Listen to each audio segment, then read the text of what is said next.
Salam sejahtera bagi kita semua. Yang kami hormati dosen pengampu mata kuliah Ekonomi Sumber Daya Alam dan Lingkungan, Ibu Norita Fibrianto, SPMSI, serta teman-teman yang kami banggakan.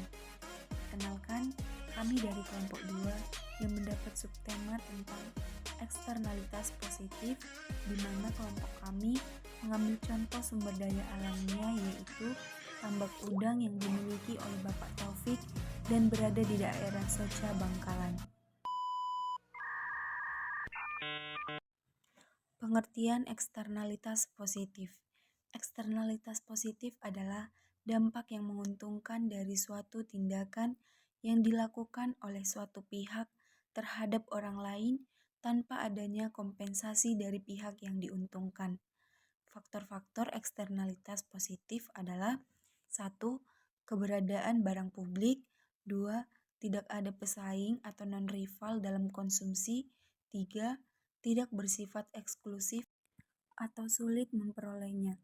4. Sumber daya alam milik bersama. Selanjutnya, kami akan mencontohkan suatu kasus. Mari ikuti kami.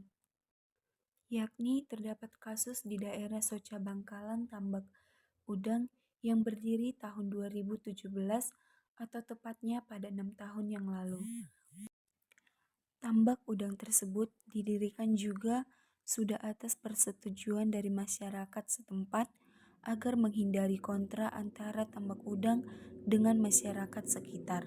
Modal pembuatan tambak udang sekitar 626 juta untuk biaya pembuatan kolam dan bibit.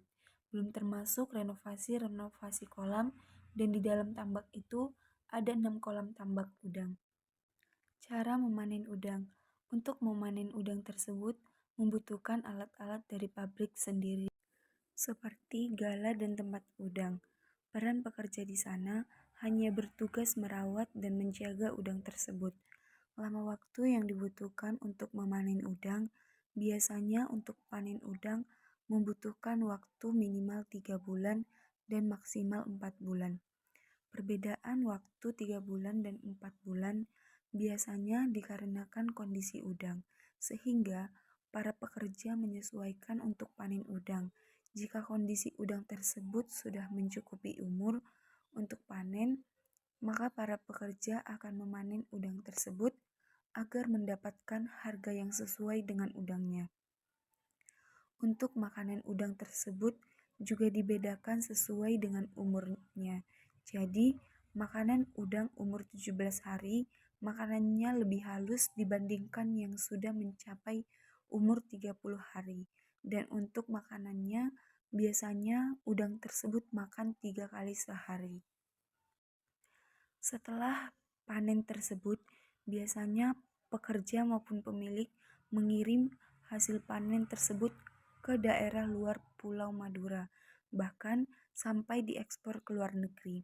Biasanya, saat panen bisa mencapai hingga 4-5 ton udang.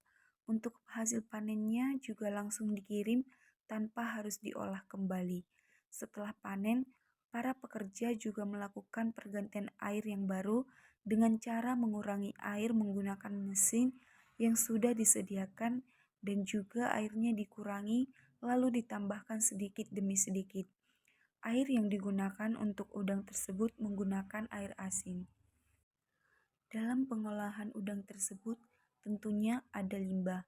Untuk limbah dari tambak udang tidak berdampak pada lingkungan ataupun masyarakat sekitar, karena limbah yang dihasilkan dari tambak udang sudah melalui proses pemilteran dari mesin filter yang dimiliki oleh pemilik tambak udang. Hasil pengendapan limbah tersebut biasanya ditimpa untuk membuat kolam baru, dan airnya yang sudah dipisahkan dari endapan dialirkan lagi ke sungai. Dalam mengolah tambak udang tersebut, para pekerja bahkan pemilik juga mengalami kendala. Kendala dalam mengolah tambak udang ini adalah gagal panen. Gagal panen tersebut seperti kematian udang yang bisa mencapai 5-10 kg. Demikianlah pemaparan video dari kelompok 2 yang dapat kami tampilkan kepada dosen dan juga teman-teman semuanya.